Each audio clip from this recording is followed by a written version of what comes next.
Hello વિદ્યાર્થી મિત્રો, જો વિડીયો ઝાંખો દેખાતો હોય તો સેટિંગમાં જઈને ક્વોલિટીમાં જઈને હાયર પિક્ચર ક્વોલિટી અથવા 720 પિક્સલ ઉપર ક્લિક કરી નાખવાનું, એટલે તમારો વિડીયો એકદમ ક્લીન દેખાશે. મિત્રો welcome to YouTube channel D solution. આજે આપણે વાત કરવાની છે ધોરણ 7માં વિજ્ઞાનની આઈડિયલ સ્વાધ્યાય પોથીમાં સત્ર 2નો 12મો પાઠ છે જંગલો આપણી જીવાદોરી. એ આજે આપણે જોવાનો છે. તો વિડીયો ગમે તો લાઈક કરજો, શેર કરજો, કોમેન્ટ કરજો અને બીજા વિદ્યાર્થી સુધી પણ આપણો વિડીયો શેર કરજો, જેથી કરીને ગામડાના છેવાડાના વિદ્યાર્થી સુધી આપણો વિડીયો પહોંચી શકે. ચાલો તો હવે પાઠની આપણે શરૂઆત કરીએ. પાઠનું નામ છે જંગલો આપણી જીવાદોરી. તો કે જીવવા માટે એક આપણા માટે ઉપયોગી એવું જંગલ. ચાલો સૌથી પહેલા આવે છે એક બે વાક્યના ઉત્તરો. એમસીક્યુ પણ આવી જશે એટલે ખોટી ચિંતા કરતા નહીં. એમસીક્યુ પણ આપેલા છે જ તે. પેલા એક બે વાક્યના ઉત્તર આપ્યા છે તો ઈ એટલે ખોટી ચિંતા કરતા નહીં. ચાલો હવે પહેલો પ્રશ્ન છે કે કયા પ્રાણીઓ સામાન્ય રીતે જંગલના ઊંડા વિસ્તારોમાં રહે છે, એટલે કે અંદરની બાજુ રહેતા હોય. તો કે જંગલના ઊંડા વિસ્તારમાં જંગલી સુવર એટલે ભૂંડ, જંગલી બળદ, શિયાળ, સાવડી, હાથી જેવા પ્રાણીઓ રહે છે. પછી બીજું, જંગલ તેમાં વસતા સજીવોને કઈ કઈ સુવિધા પૂરી પાડે છે. તો કે જંગલ તેમાં વસતા સજીવોને આશ્રય એટલે કે રહેવાનો, ખોરાક તેમજ વસવાટ પૂરો પાડે છે. પછી ત્રીજું, જંગલમાંથી મળતી કોઈ પણ 5 પેદાશના નામ જણાવો. તો જંગલમાંથી આપણે શું મળે છે.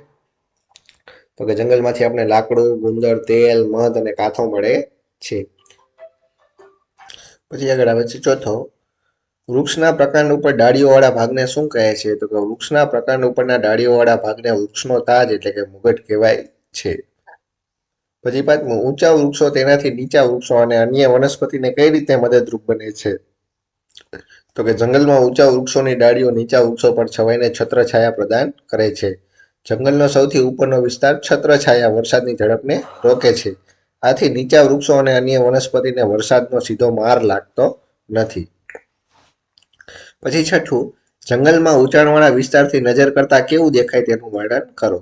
તો કે ઊંચાઈવાળા વિસ્તાર પરથી જંગલનો મોટો ભાગનો વિસ્તાર જોઈ શકાય છે. વૃક્ષોની ઉપલી, પછી મધ્ય એટલે કે વચલી અને નીચલી હરોળના કારણે ત્યાંથી જમીન દેખાતી નથી, કારણ કે વિવિધ વૃક્ષોના મથાળા દ્વારા ભૂમિ પર લીલી ચાદર પથરાયેલ હોય એવું દેખાય છે. પછી સાતમું, જંગલમાં તળિયે સડતા પર્ણોમાં કયા સજીવો જોવા મળી શકે છે. તો કે જંગલમાં તળિયે સડતા પર્ણોમાં વિવિધ પ્રકારના સૂક્ષ્મજીવો અને અનેક પ્રકારના નાના જીવજંતુઓ જેવા કે કીડીઓ, ઢાલિયા, જીવડા, ઈયળ વગેરે જોવા મળે છે. પછી આઠમું, સેન્દ્રિય પદાર્થ એટલે શું. તો કે ઘણી બધી ફૂગ અને સૂક્ષ્મજીવો મૃત વનસ્પતિ અને પ્રાણીઓને પેશીઓ પર નભે છે અને તેમના ઘેરા રંગના પદાર્થમાં ફેરવે છે, જેને સેન્દ્રિય પદાર્થ કહે છે. પછી નવમું, જંગલના તળિયે કાળી જમીનનું સ્તર શાની હાજરી સૂચવે છે. તો કે જંગલના તળિયે કાળી જમીનનું સ્તર સેન્દ્રિય પદાર્થોની હાજરી સૂચવે છે.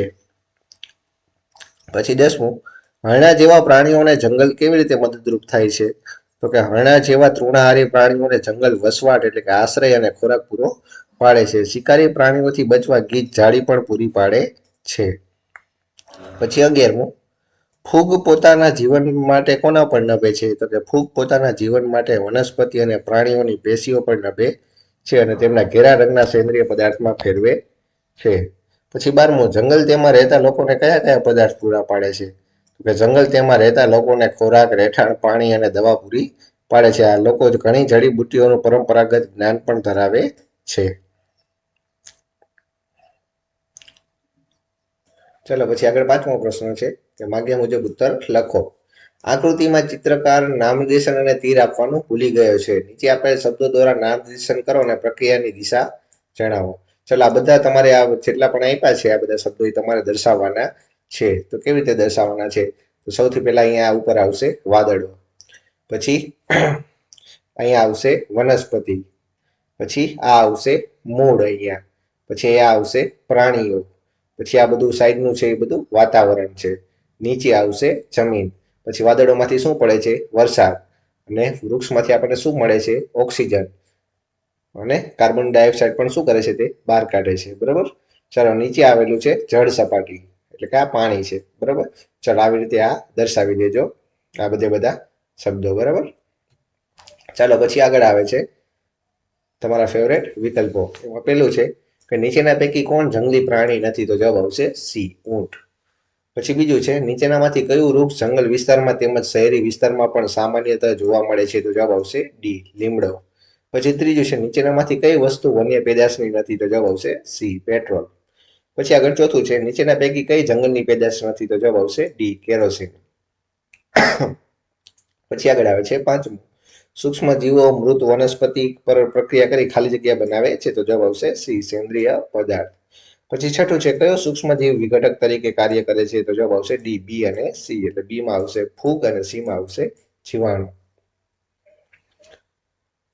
પછી આગળ આવે છે સાતમું, નીચેનામાંથી કોનો ખોરાક મૃત પ્રાણીઓ છે? તો જવાબ આવશે ડી આપેલા તમામ, એટલે કે શિયાળ છે, ગીધ છે અને કાગડા છે. આ બધાનો ખોરાક શું છે? તો કે સડી ગયેલા કે મરી ગયેલા પ્રાણીઓ.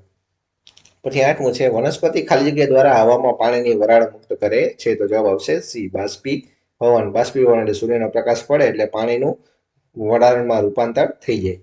પછી નવમું છે નીચે આપેલામાંથી કયું વિધાન સાચું નથી? તો જવાબ આવશે બી વનસ્પતિ અને પ્રાણીઓ જંગલમાં એકબીજા પર આધારિત નથી. એ વિધાન ખોટું છે. પછી આગળ આવે છે ખાલી જગ્યા પૂરો. એમાં આવે છે પેલું કે જંગલ હવા અને જળનું શુદ્ધિકરણ કરે છે. પછી બીજું છે જંગલ વનસ્પતિઓ અને પ્રાણીઓ માટે ઘર પૂરું પાડે છે. પછી ત્રીજું છે છોડવાઓ જંગલનું સૌથી નીચેનું સ્તર બનાવે છે. પછી ચોથું છે ઘેરા રંગની જમીનમાં મૃત વનસ્પતિઓ અને પ્રાણીઓના પોષક ઘટકો મુક્ત થયેલા હોય છે. પછી પાંચમું છે જીવજંતુઓ પતંગિયા મધમાખી અને પક્ષીઓ સપુષ્પી વનસ્પતિને પરાગનયનમાં મદદ કરે છે. પછી છઠ્ઠું સડેલા પાંદડા અને પ્રાણીઓના મળ જંગલને સેન્દ્રિય પદાર્થોથી ભરપૂર બનાવે છે. પછી આગળ આવે છે સાતમું, વનસ્પતિ પ્રકાશ સંશ્લેષણની ક્રિયા દરમિયાન ઓક્સિજન મુક્ત કરે છે. પછી આઠમું, વૃક્ષો વાતાવરણમાં કાર્બન ડાયોક્સાઇડ અને ઓક્સિજનનું પ્રમાણ જાળવી રાખે છે.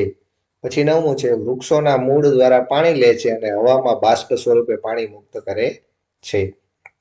પછી 10મું, ગીધ ઝાડીઓ અને ઊંચું ઘાસ પ્રાણીઓને ખોરાક અને આશ્રય પૂરા પાડે છે.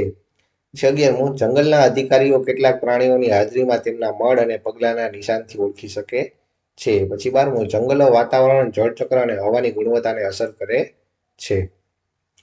ચાલો પછી આગળ આવે છે ખરા ખોટા. એમાં પેલું છે જંગલો એ લીલા ફેફસા છે? તો જવાબ આવશે સાચું. પછી બીજું છે જંગલમાં મનુષ્યના અવાજથી જંગલના પ્રાણીઓને ખલેલ પહોંચતી નથી? તો જવાબ આવશે ખોટું. પછી ત્રીજું છે અલગ અલગ વૃક્ષોને અલગ અલગ પ્રકારના મુગટ હોય છે, એટલે કે તાજ હોય છે? તો જવાબ આવશે સાચું. પછી ચોથું છે દરેક જંગલમાં એક પ્રકારના વૃક્ષો જ હોય છે? તો જવાબ આવશે ખોટું. પછી આગળ આવે છે પાંચમું, જુદા જુદા જંગલમાં પ્રાણીઓમાં વિવિધતા જોવા મળે છે? તો જવાબ આવશે સાચું. પછી છઠ્ઠું, વનસ્પતિની છાલ પર તથા પર્ણો પર નાના નાના જીવો જોવા મળે છે? તો જવાબ આવશે સાચું. પછી સાતમું છે માંસાહારી પ્રાણીઓ ખોરાક માટે પરોક્ષ રીતે વનસ્પતિ પર આધાર રાખે છે? તો જવાબ આવશે સાચું. પછી આઠમું છે સેન્દ્રિય પદાર્થોનો ઉપયોગ વનસ્પતિઓ પોષક તત્વો તરીકે કરે છે? તો જવાબ આવશે સાચું.